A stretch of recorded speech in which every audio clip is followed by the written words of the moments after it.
আমরা সত্যিকার আল্লাহ এবং আল্লাহ রসুলকে ভালোবাসি, আল্লাহ এবং আল্লাহ রসুলের নির্দেশ হলো তোমার প্রতিবেশীর সাথে তুমি ভালো আচরণ করো, প্রতিবেশী যেন তোমার হাত, মুখ, জবান কোনো কিচ্ছু দ্বারা কষ্ট না পায়।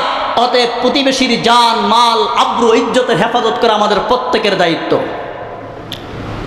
আমরা জানি যে এখন বর্তমানে আমাদের পুলিশ ব্যবস্থা ভেঙে গিয়েছে, প্রায় স্বাভাবিক হতে সময় লাগবে।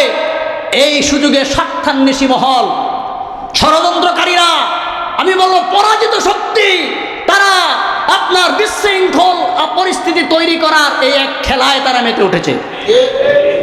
বিভিন্ন জায়গায় ডাকাতি করছে, বিভিন্ন জায়গায় হিন্দুদের মন্দিরে হামলা হচ্ছে, সাম্প্রদায়িক দাঙ্গা সৃষ্টি করার পায়ে তারা এই পরাজিত শক্তি শুরু করেছে। ইতিমধ্যে আপনারা দেখেছেন, পত্র পত্রিকায় এসেছে যে এই পরাজিত শক্তি সংগঠনের নেতারা তারা বাসে আগুন দিচ্ছে। চট্টগ্রামে 5 লক্ষ টাকা কন্ট্যাক্ট করেছে বিআরটিসি বাসে আগুন দেওয়ার জন্য, পত্রিকায় এসেছে।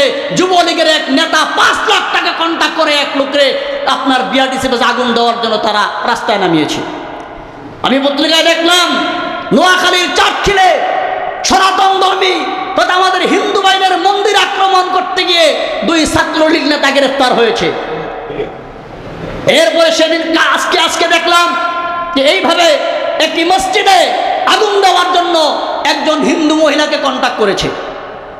এইভাবে তারা বাংলাদেশের বিভিন্ন জায়গায় এই পরাজিত, ঘৃণিত, সন্ত্রাসী এই জালেমদের দোসররা, প্রেতাত্মারা একটা অস্থিতিশীল পরিবেশ তৈরি করার খেলায় মেতেছে। সুতরাং আমাদেরকে এই পরাজিত শক্তির অস্থিতিশীল পরিবেশ তৈরি করার ব্যাপারে সাবধান থাকতে হবে, সতর্ক থাকতে হবে। এদেরকে যেখানেই পাবেন প্রতিহত করবেন, আইন হাতে তুলে নেবেন না, এদেরকে ধরে আপনার প্রশাসনের হাতে তুলে দিবেন। সেনাবাহিনীর বিভিন্ন নাম্বার বিভিন্ন এলাকায় দেওয়া আছে, ফেসবুকে দেওয়া আছে, মিডিয়ায় দেওয়া আছে, কোন কোন এলাকায় কারা দায়িত্ব পালন করতেছে তাদের ফোন নম্বরে টেলিফোন করে তাদেরকে খবর দিয়ে এই পরাজিত শক্তিকে, অর্থাৎ যারা দুষ্কৃতকারী, এই দুষ্কৃতকারীদেরকে ধরিয়ে দিবেন। আইন আমরা কেউ নিজের হাতে তুলে নেব না, কেউ আমরা আইন নিজের হাতে তুলে নেব না। মনে রাখবেন, বাংলাদেশে আমরা বলি, ইসলাম বলে সংখ্যালঘু বলতে কোনো কথা নাই। চাই সে হিন্দু হোক, বৌদ্ধ হোক, খ্রিস্টান হোক, প্রত্যেকেই বাংলাদেশী, প্রত্যেকেই বাংলাদেশের নাগরিক, প্রত্যেকের এদেশের নাগরিক, সকল সুবিধা পাওয়ার অধিকার আছে। এদেশে প্রত্যেকেরই জান, মাল, আব্রু, ইজ্জতের হেফাজত করার এবং নিরাপদ থাকার অধিকার আছে। ইসলাম কাউকে খাটো করেনি, কাউকে বলে নাই তুমি সংখ্যালঘু, তুমি সংখ্যাগুরু, অতএব তোমাকে সংখ্যালঘুর আপনার জানমাল তোমার জন্য হালাল। ইসলাম এই কথা বলে নাই। আবু দাউদ শরীফের হাদিস আজকে মনে পড়ছে আমার, আল্লাহ নবী, মহানবী মুহাম্মদুর রাসূলুল্লাহ সাল্লাল্লাহু আলাইহি ওয়াসাল্লাম বলেছেন, আমার যে উম্মতি তার পাশে ভিন্ন ধর্মীদের উপরে জুলুম করবে, আক্রমণ করবে, যদি দুনিয়ার আদালতে তার কোনো বিচার আমার ওই ভিন্ন ধর্মীয় উম্মত না পায়, কিয়ামতের দিন আমি মুহাম্মদুর রাসূলুল্লাহ আমার ওই উম্মতি যে ভিন্ন ধর্ম অবলম্বনকারী অমুসলিম, তার পক্ষ থেকে আমি মুহাম্মদুর রাসূলুল্লাহ আল্লাহর দরবারে মোকদ্দমা দায়ের করব, আদালত দায়ের করব। আনা হাজিজুহু ইয়াউমাল কিয়ামা, কিয়ামত দিবসে ওই অমুসলিমের পক্ষ থেকে আমি আল্লাহর নবী আল্লাহর দরবারে মোকদ্দমা দায়ের করব। সুতরাং মুসলমান ভাইরা, আল্লাহ নবীর শিক্ষা আমাদের জন্য দেদীপ্যমান, উজ্জ্বল। এই হাদিসকে আমাদের সামনে রেখে এর উপর আমল করতে হবে। আমার ধারা যেন আমার কোনো প্রতিবেশী, চাই সে অমুসলিম হোক, চাই সে হিন্দু হোক, চাই সে খ্রিস্টান হোক, তার কোন জান মালের নিরাপত্তা দেওয়া আমার দায়িত্ব।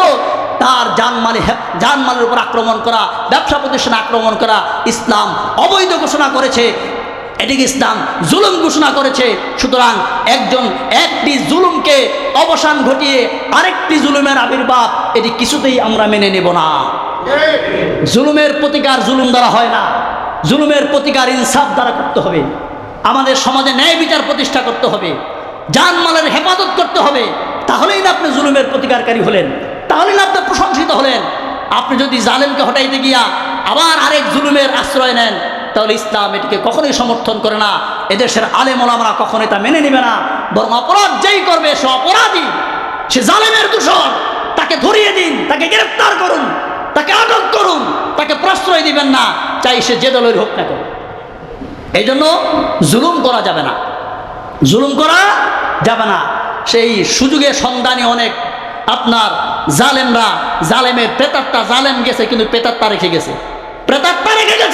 তারা বাংলাদেশকে অস্থিতিশীল করতে চায়, এখন সারা বিশ্বের সামনে দেখাইতে চায় বাংলাদেশ অকার্যকর রাষ্ট্র হয়ে গেছে, বাংলাদেশ এখন আপনার কি বলে সন্ত্রাসীদের আড্ডায় পরিণত হয়েছে, জঙ্গিদের আড্ডাখানায় পরিণত হয়ে গিয়েছে। এরকম বিভিন্ন রকম অপপ্রচার সৃষ্টি করার চেষ্টা করবে, বিশ্বকে দেখানোর চেষ্টা করবে। এই জন্য তারা নিজেরাই এইরকম কাণ্ড ঘটায়া এদেশের ছাত্র জনতা তথা তৌহিদি জনতা তথা আপামর জনতা যারা ন্যায় ইনসাফ প্রতিষ্ঠার জন্য এই সংগ্রাম করেছে তাদের উপর দায়ভার চাপানোর চেষ্টা করবে। এই জন্য আপনারা যদি সতর্ক থাকেন, আমরা যদি সবাই সতর্ক থাকি, বরং মসজিদ ভিত্তিক আমরা যদি পারি তাহলে কমিটি গঠন করব।